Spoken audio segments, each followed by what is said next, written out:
Hey guys, Shed here, and welcome! So we're in the swanky end of harbour, and the reason is I can't really ride far enough to do like a nice cinematic reveal. I thought I'd just reveal it and that be said. So as you know, with breaking a leg, I'm finally allowed to ride. I've been taking the Himi out a fair bit, just doing little rides, sort of 20-30 miles. Anyway, yesterday I took out the new bike. So without further ado, here it is. It is a 2018 Tiger 800. Now, only one person managed to guess correctly on this, so well done, Big Pezza.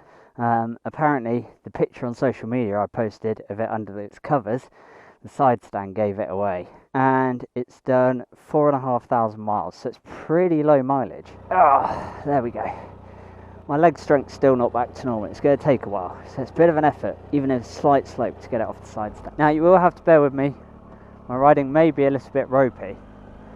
The reason is my foot's not on straight, so I have to really bend my foot round to get it underneath the shifter. And I've also got nerve damage there, so I can't tell if it's under the shifter or not. Downshift I'm fine on for some reason, it's the upshifts I struggle with. If I miss gears or accidentally bang it into neutral, you know why. I've got to get used to this, because obviously speedo's in massive letters. Not what I normally speed, definitely taking a bit of getting used to on this compared to the Himi. Because obviously the Himi, you're absolutely gunning it along here, you don't really have to worry about this. And having got used to power on that. Now one thing I have noticed, I do not like the tyres on this, so they are going. Like the crevice in the road, it likes to follow them, and a lot of people have said that about the Metzlers. So now we're on some decent roads, let me talk you through the bike. So it's 2018 Tiger 800, so it's an XRX, so it's got the fancy TFT, windshield, heated grips, handguards, and I added on engine bars, top and bottom, Scott oiler, and fitted the pannier rails, top box rack, etc. myself. The only problem is I can't use my V-Strom panniers because you can't get the rails for them.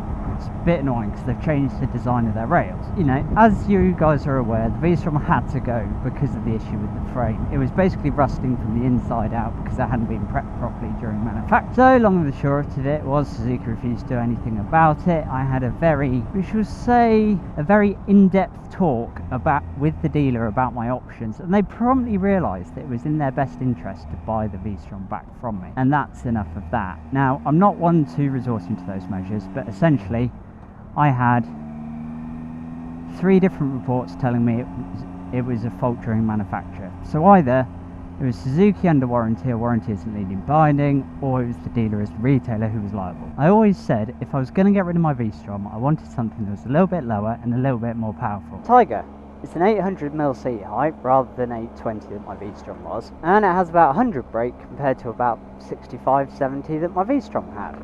It ticks both boxes. Now, I was tempted to buy an 850 Sport, but then that didn't really do enough power-wise for me.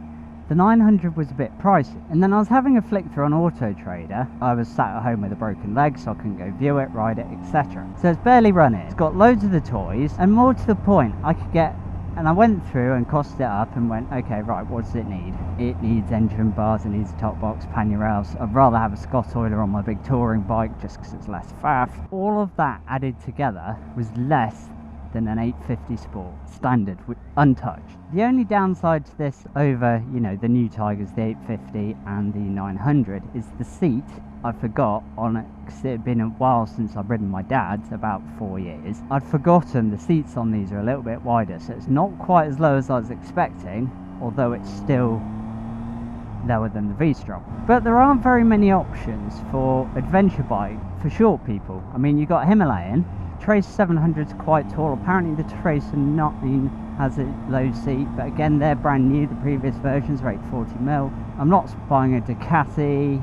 BMW, I did have a think about, but every BMW I've ridden, everything's a bit far away from it. And so far, what I've seen, it's a nice bike. The back brake's binding a little, so I need to get that fit. A couple of little problems that the dealer did, like they didn't fit the dual attachment on the Scott oiler, so now they've got to get me a new one because they lost it. Yeah, so far I'm rather pleased with it. It does need a new set of tyres, but even I factored in the tyres when I bought it. I saw from the photos they looked a bit square, but even factoring that in, it was still cheaper than an 850 Sport untouched. It's very weird to ride compared to the Himalayan. It feels massive. I think it's that tank, but I quite like having a big tank. It gives it sort of like a globebuster feel. It was the same on the V-Strom, you know, you had the tank coming out in front of you. It just looked like you got that feeling like you're on a bike that can cross continents. I know it's entirely subjective. And to be honest, I haven't worked out what most of the toys do. I can't work the TFT. I can put fuel in it and I can start it. That took me a while to work out, that you have to pull the clutch in.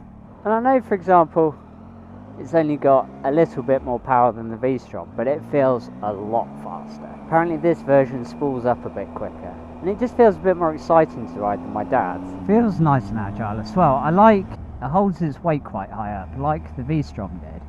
And I like that, because it makes the bike want to go into corners. A lot of people don't like it, whereas the Himalayan, you kind of feel like you're having to work it a little bit more to get it in, because the weight's low down. I've missed it so much.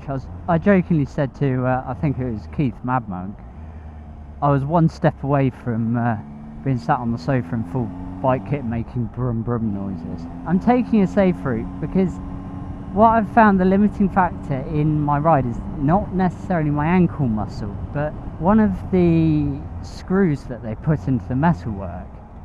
I think they chose like the too biggest screw for my legs. It's gone through the bone and out the other side, and my boots rub. So that is the limiting factor so far in how far I can ride. But this seems to be a little bit more comfortable, as my boots, I can move my foot and my boot's not rubbing. My boot isn't rubbing to be able to put pressure on it. Seeing how far I can go, I've done 22 miles.